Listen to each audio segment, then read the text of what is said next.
at some point, I'm not sure what year it was, it might have been maybe 2011, 2012, when Five Characters was really rolling, you had a Of Mice and Men vocalist Austin Carlile. He did a shout-out video for you guys for your new material, and that also led to you performing with him on I believe the guest feature was Those in Glass Houses at a San Francisco show. Yeah, it was the Regency. Yes. Was... how? Yeah, how? How did that happen? I still don't have that answer for you, but I'll do it as best I can. In my past life, as I call it now, I made trips, to LA because essentially that's where music is happening. So I'm in the Bay doing what we're doing, me, Andrew, and the crew at that time. But I think the end goal is always, if we're going to stick doing this, we need to end up in LA. So I'd be making trips, back and forth to LA on Five Characters business or, college battle business or even pinup sometimes or even just networking in general, meeting the movers and shakers of the world down there. And this is kind of right around the time Of Mice and Men kind of broke. I want to say the main reason I was down there had nothing to do with that. But since they were in town, Danny Todd was on the tour. I think Alan Ashby had just joined it. So if you look at that, it's kind of got a Bay flavor there. And I was in the area. I actually contacted Joel. Joel was able to contact a friend of his. And 5 minutes later, I'm on the guest list, me and my girlfriend at the time. So, I was like, holy shit, I guess we're going to go do this. It'll be fun, Let's just go have a good time. Let's go to a show, This is what I'm in right now. So we get there. Show's amazing. I'm outside. Alan Ashby walks up to me smoking a cigarette, and he's like, this is my family. You fuck with them, you fuck with me. And I just there's kids around there trying to take his picture and get his autograph. Little scene girl's like, oh my god, it's Alan Ashby. And this fool was quoting lyrics, from my song. And it just kind of happened from there. We all became friends. We hung out that night.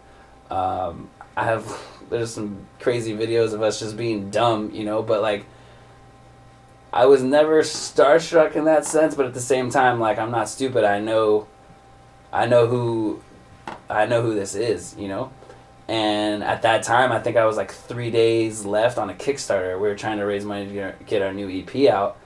And as soon as I told Austin about that, without a hesitation, he's like, get your camera, let's make a video. I want to help you. And he didn't have to do that. I didn't ask him to do that, but he did it. We shot the video in our friend's kitchen. I think it's still online. We'll probably post it on this, so people who don't know.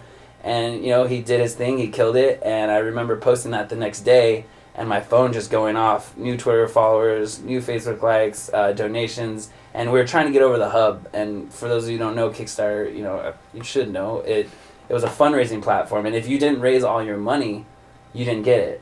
And one thing I didn't want to do is put my own money in or borrow money in order to take us over.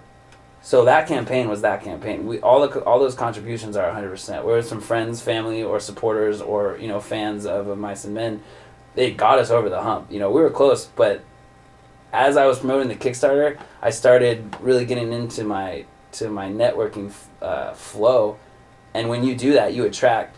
So that's how that happened. We kept in touch. Obviously, as well as someone can keep in touch with, a superstar who's just skyrocketing in the music scene. They were on the Outbreak tour. I think he texted me, and I called him. He said, hey, are you interested in doing this? And I was like, yeah, you know what I mean? And so I showed up. I didn't tell anyone I was doing it. And he wore a Five Characters shirt, and I was getting texts, actually from Nick. Thanks, dude. It was like, dude, Austin's in a Five Characters shirt, and I think who else is there? Who's the kid who does? We took Shameless Promotions. Jared. Project 143 is like, dude, Austin's in a Five Characters t-shirt, and I'm backstage like, yeah, just watch.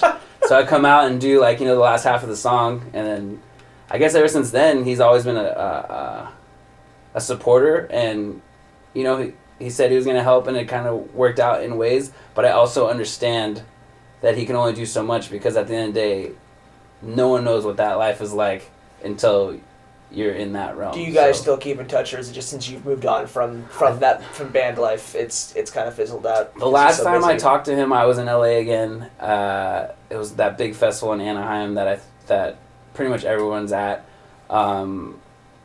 We connected backstage, kind of like a quick hi, how are you doing? But those are how those conversations go, you know. So it's still all love. I still consider him a friend, but at the same time, like, his world is probably way different than my world now, and so just naturally, I think, you know, we don't keep in touch as much. You know, I wish him the best, and I'm sure, just like everyone else who knows him, you know, you'll send him a text like, hey, hope everything's well in the hospital and stuff like that. But as time goes by and as my focus shifted, you know, on other things, we kind of fell apart. But that was a good time. This is my